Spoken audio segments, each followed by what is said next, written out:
Dros y blynyddoedd mae miloedd ar filoedd o bobl wedi ymweld â'r Ysgwrn, cartref y bardd Hedd Wyn. Mae'r mwyafrif llethol o bobl sy'n dod yma wedi cael eu cyfareddu o'r eiliad. Wel, maen nhw'n gwybod bod nhw'n dod yma bron ac yn bendant wrth ddod i fewn drwy'r drws ffrent yma. Mae hosgo nhw'n newid a mae rhywun yn syth bin yn cael y teimlad bod nhw yma i brofi rhywbeth sy'n chydig bach o wahanol. A mae'n gadael siglo i chi. Dar mi rioed roi neb draw. Dwi'n falch o gadwyd hynny, ynde. A mae'r teciad a'r handlan yn gasting. Dyna'n dyletswydd ni, bod ni yn cadw drws yn gorau.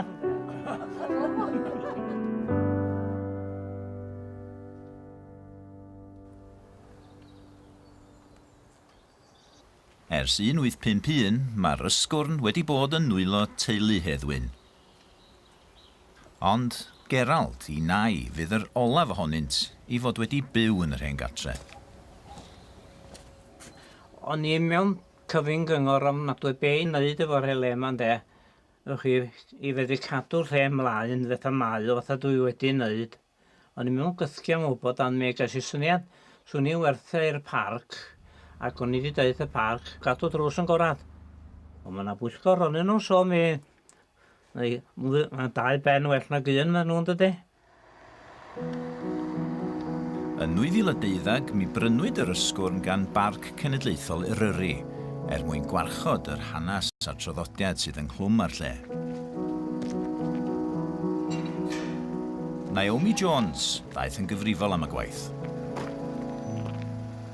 Mi o'n beth arbennig iawn yn dydy bod rhywun wedi rhoi oes o waith i gadw rhywbeth sy'n arbennig iawn iddyn nhw fel teulu, ond sydd hefyd mor iconic yng nghof y genedl lle.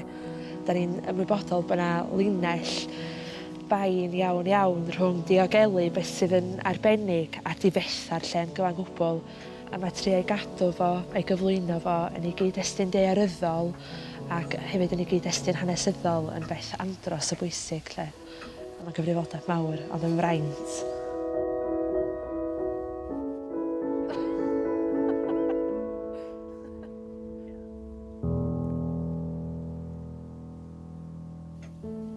Un o'r cyfrifoldebau mwyaf sydd gen y parc yw gofalu am drysor mwyaf gwerthfawr yr Ysgwrn.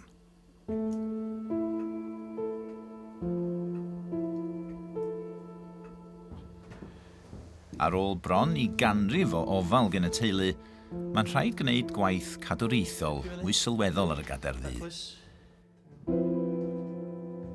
Dwi wedi trio cadw bob un darn oedd yn disgyn, de, i chi. A fydd yn y bocs bach yma.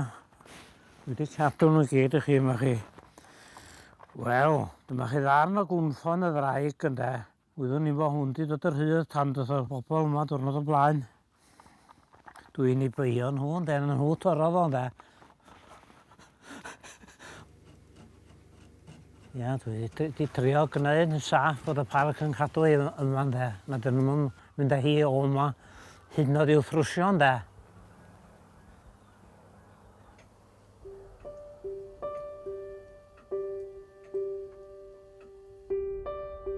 Mae o'n waith bywyd i mi, ydy. Dwi'n trio gofyn i'r parc gadw o fel cartra a nid wneud o fel amgueddfa, ynde.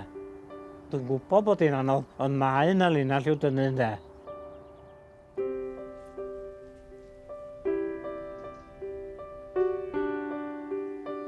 Does na'm 2 waith fyddwn ni byth yn dallt yr Ysgwrn cystal mae Gerald a'i deulu yn ei dallt o.